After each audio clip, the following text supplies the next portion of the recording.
하겠습니다. 내 인생에 힘이 되어준 한마디 정호성 산문집 34번째 이야기고요. 오늘이 지나면 다시 못 볼 사람처럼 가족을 대하라 라는 이야기고요.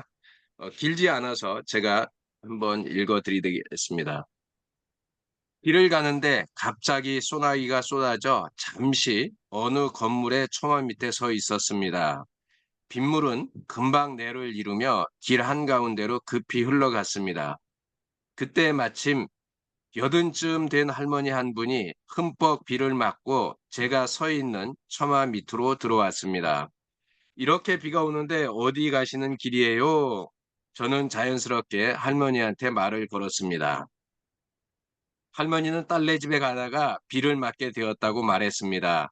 할머니의 손에는 작은 보자기가 들려 있었는데 아마 열무김치가 들어있는 듯 했습니다. 저는 바쁜 일이 있었지만 비가 계속 쏟아져 할머니와 처마 밑에 오래 있게 되기를 바랐습니다.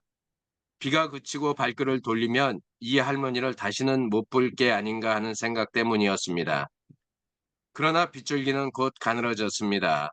할머니는 바닥에 놓았던 보따리를 들고 다시 길을 나섰습니다. 할머니, 넘어지지 않게 조심해서 가세요. 저는 할머니에게 공손히 머리 숙여 인사를 했습니다. 오늘 처음 만났지만 이 할머니를 이제 마지막으로 보는 것이구나 하는 생각이 들어 저절로 고개가 숙여졌습니다.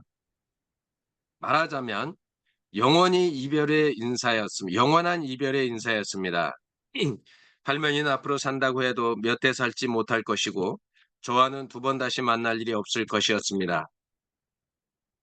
물끄러미 소나기 그친 길 속으로 천천히 걸어가는 할머니의 뒷모습을 바라보며 저는 할머니와의 그 짧은 만남과 이별이 참으로 소중하게 생각되었습니다. 그러면서 제가 이루고 있는 가족도 이와 같은 게 아닌가 하는 생각이 들었습니다. 소나기가 오는 동안 잠시 함께 모여 살다가 소나기가 그치면 헤어져 다시는 만날 수 없는 그런 관계가 바로 가족의 관계가 아닌가 싶었습니다.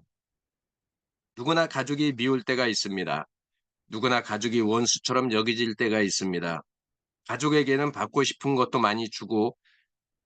많고 주고 싶은 것도 많기 때문입니다. 부모 자식 간은 전생의 원수지간이라는 말이 있습니다. 그만큼 부모 자식 간의 인간관계가 어렵다는 뜻입니다. 심지어 부부는 악연이라는 말도 있습니다. 부부 관계가 얼마나 고통스러웠으면 악연으로 만났다고 말하는 것일까요? 그러나 가족은 언제까지나 미움의 대상이 될 수 없고 원수의 대상이 될 수 없습니다. 아침에 현관문을 나서는 그 순간부터 서로 영원히 못 만날 수 있다는 생각을 하면 가족은 그 얼마나 소중한 존재입니까? 어느 해 여름에 서해에서 있었던 슬픈 이야기가 떠오릅니다. 모처럼 가족들끼리 보트를 타고 가까운 섬으로 나갔다가 돌아오는 길에 보트가 뒤집혀 일가족 대여섯 명이 그대로 바다에 빠져버리고 말았습니다. 다행히 구명조끼를 입은 터라 구주의 손길을 기다리며 바다에 떠 있었습니다. 그러나 구조대는 오지 않았습니다. 아빠는 곧 구조대가 온다고 했으나 아이들은 하나둘 죽어갔으며 나중에는 그 아이들의 아빠마저도 여보 미안해 하는 한마디 말만 남기고 의식을 잃고 말았습니다. 다행히 이튿날 아침에 나타난 구조대에 의해 아이 엄마는 혼자 살아났지만 그녀는 이미 사랑하는 가족들을 다 잃고 난 뒤였습니다. 바다에 둥둥 떠서 아이들과 남편이 차례차례 죽어가는 모습을 지켜보아야만 했던 그녀의 심정은 어떠했을까요?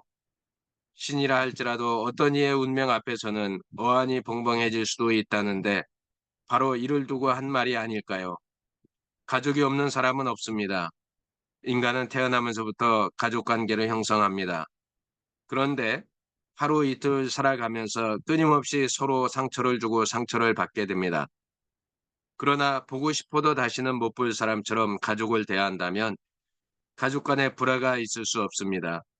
아침에 현관에서 배웅한 남편을 두 번 다시 만날 수 없다면, 아침에 현관에서 헤어진 아내를 다시 만날 수 없다면, 아침에 학교로 간 아들, 딸을 더 이상 만날 수 없다면, 만일 그렇다면 우리는 지금 그들을 현관 밖으로 떠나 보내지 않을 것입니다.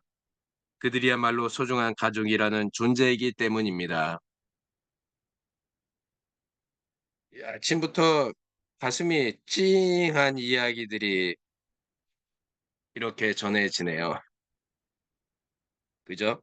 아침에 현관에서 배웅한 남편을 두 번 다시 만날 수 없다면 아침에 아까 이용규 선생님이 그 대학원 동기가 진짜 뭐 50대에 이렇게 먼저 떠나는 그 이야기를 해주셨는데 에, 진짜로 뭐 저도 요즘에 고속도로를 좀 많이 달리는데요. 제가 차를 1월 달에 1월 19일 날 첫 운행을 했거든요. 근데 지금 7월 19일이 아니 8월 19일이 안 됐잖아요. 8월 7일이잖아요. 이제 7개월이 안 됐는데 2만 킬로를 넘게 탔어요. 그러니까 많이 돌아다닌 거죠. 엄청 조심하세요. 많이 예, 돌아다녔는데 고속도로를 이렇게 달리다 보면 진짜 사고 난 것들을 많이 보게 돼요. 그래도 아직까지는 뭐 그렇게 대형 사고 난 그 현장을 지나가 보지는 않았는데 그래도 인명사고가 좀 제법 났을 만한 그런 사고들은 보고 지나갑니다. 길이 막히면 사고 난 거니까. 근데 우리가 가족들과의 관계에서 이렇게 진짜 못 볼 사람처럼 생각을 한다면 그렇게 물어뜯고 쥐어뜯고 싸울 일이 있을까? 그런 생각을 하게 되는 아침이네요.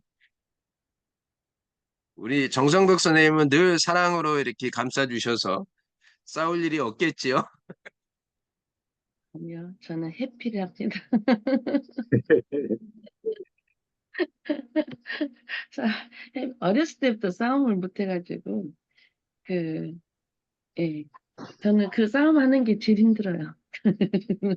그래서 항상 그, 뭐 친구들이 신혼 때도 남편 잡아야 되니까 막 싸우고, 집도 나가고, 잡아야 된다. 나는 왜 사랑하는 사람하고 사는데 왜 그걸 해야 되냐 했더니 지금은 조금 후회하는 편?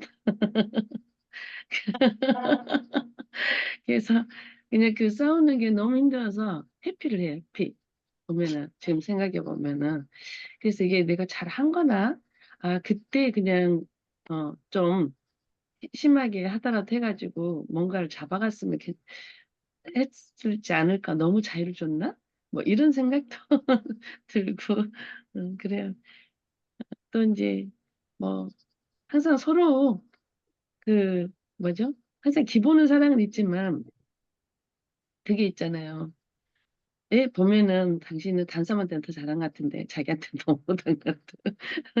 그거는 그거는 그런 모든 사람이 느끼는 거더라고요. 실제 내가 내 짝지한테 더 사랑해 주는데 음. 그 작은 거 한 개 그 보여지는 것 때문에 그런 오해를 아닌가요? 아 그러니까 저는 또 애교도 없어가지고 말을 그 부드럽게 좀 상냥하게 해야 되는데 생각해 보면 그런 것 같아요. 아 맞아. 이게 전 또 자기 반성도 잘해요. 툭툭 내뱉는 거. 뭐 이것 좀 해줘 막 남들 같이 뭐 이렇게 해야 되는데 그런 부드러운 말을 그러니까 같이 사는 사람도 참 맛없는 여자하고 사니까 쉽진 않을 거예요. 그래서 그러겠다 생각하니까 이제 그냥 가는 거죠. 근데 모든 게 보면은 이제 가족이라는 것은 진짜 그 사랑이 바탕이 있으면서도 티격태격하는 것 같아요. 맞아요. 그러니까 아까 여기 그 정호승 작가가 이야기하는 게 그 이야기를 지금 말씀하신 부분이 있었거든요. 사실 사랑하지 않으면 어, 그렇게 서로 티격태격 할 일이 없다라고 아까 쭉 지나가는 제가 읽으면서 그런 내용이 있었거든요. 그러니까 그, 그런 것 같아요. 예, 가족이 사랑이 없으면 서로 그거에 대해서 불편을 느낄 이유가 없잖아요. 내가 사랑하지 않는데 뭐 그 사람이 어떻게 하든 뭐 아무 관계가 없는데 사랑하니까 그거는 맞는 말 같아요.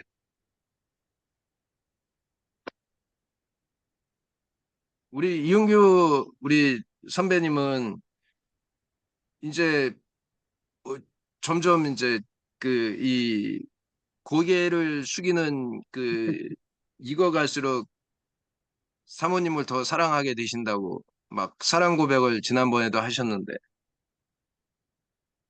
그게 내가 지는 거더라고요. 결국에는. 이게 남자, 여자, 뭐 남편, 아내가 싸우는 게 아니라, 내 가정이잖아요. 네. 내 가정에 내가 분란을 일으키는 원인 제공자가 여태까지 됐다는 것을 보게 되더라고요. 그러니까 내가 가만히 있고 입만 닫으면은 화근이 안 생기는데, 그게 이 불쾌하게 이렇게 그때그때 나오니까 사실 엄마나 아내는 어, 이, 이 문제거리를 안 만들거든요. 어떻게든지 이렇게 주워도 않고 그 봉합시키려고 그러지 이걸 깨려고 하지를 않거든요. 그 집사람이 늘 하는 얘기가 아내나 여자 말만 잘 들어도 자다가 떡이 생기고 어, 돈이 생긴다. 그러는데 왜 그 중불나게, 북북거리고, 엉뚱한 얘기를 하느냐. 그런 얘기를 하는데, 어, 사실 뭐, 제가 안 할 말을 하는 것도 아닌 거고, 이런 거는 이렇게 했으면 좋지 않겠나 하는 그 얘기가, 사족이고 잔소리로밖에 안 들리더라. 그래서 요즘은 이제 집사람하고, 가급적이면 말을 하고, 말을 안 하려고 애를 쓰고 집사람이 얘기하면은 긍정으로 대꾸해주고 말을 짧게 그러시냐고. 그리고 저는 이제 집사람하고 카톡할 때는 대화할 때는 그냥 뭐 이렇게 반말 비슷하게 이렇게 하는데 카톡할 때는 꼭 경어를 씁니다. 문자를 주고 받거나 할 때 꼭 경어를 쓰고 사랑한다고 이모티콘을 하나 날리고 꼭 그렇게 합니다. 그러니까 이제 그래 하니까 저한테 잔소리가 덜 들어오고 가급적이면은 어, 집안에서도 안 부닥치려고 저는 이제 내 아들이 나가고 없으니까 아들 방에 내 서재를 만들어서 그 안에서 처박혀 가지고 저기 이렇게 뭐 책도 보고 서핑도 하고 뭐 내 좋아하는 거 하고 뭐 집사람이 나가서 맨발 걷기 하자 그러면 따라서 나가고 시장 가자 그러면 따라서 가고 그래 하니까 싸우는 기회가 별로 없더라. 그러니까 이게 이제 남자든 여자든 이게 돼야 되는 것 같아요. 하자고 할 때 같이 옆에서 동행해 주는 거. 그러니까 말이 필요 없는 거 그냥 가자 그랬을 때 그냥 같이 따라가지고 손 잡자려면 잡혀주고 이제 서로 그것만 돼도 가정이 엄청나게 이렇게 화목하지 않을까. 우리 김민숙 선생님이 되게 잘하실 것 같아요. 그죠? 김민숙 선생님도 보면 저도 잘 남편도 되게 못해요. 잘하시고 저도 정성덕 선생님처럼 회피 스타일이에요. 싸움을 못해요. 그래서 네. 가끔씩 신랑이 차분한데도 바르르 타는 그 왈칵 막 그런 게 있어요. 그럴 때 이해가 안 가요. 왜 저 상황에서 저렇게 열을 내지? 예를 들면 신호등에서 천천히 가거나 막 이럴 수 있잖아요. 운전할 때 굉장히 막 마음이 조급해지는 거예요. 시간도 많은데 천천히 가면 안 되나? 왜 이 상황에서 막 이렇게 화를 내고 흥분을 하지? 그럴 때 속으로 그냥 저는 삭혀요, 속으로. 겉으로 다 말하면 이게 또 불화가 되니까. 그래서 좀 저도 많이 참고 회피하는 편이에요, 제가. 음, 근데 하여간 어쨌든 그거 갖고 그냥 그것만 쌓는 게 아니라 또 잘 풀어내니까 또 좋은 일도 있는 것 같고요. 예. 어쨌든 제가 오늘 밖에 나가서 이렇게 이윤규 선생님하고 책을 안 읽고 이야기하다가 이제 집에 들어와서 한 10여 분 이야기를 했는데 네. 하여간 오늘 가족 이야기 오늘 이 시간 이후에 조금 더 말을 더 잘 들어야 되겠다. 그런 생각을 해봅니다. 우리 이영규 선생님 말씀처럼 예, 저도 그 피곤해도 시장 가자라면 좀 따라 나서고 그러도록 하겠습니다. 괜찮, 노력하면서 선배님처럼 또 알콩달콩 잘 살아가도록 하겠습니다. 네, 오늘도 좋은 하루 되시고요. 그리고 내일 아침에 뵙도록 하겠습니다. 네, 감사합니다. 수고하셨습니다. 감사합니다. 감사합니다. 네, 감사합니다. 네. 감사합니다. 예, 미국 선생님 안전운전 하시고요. 네.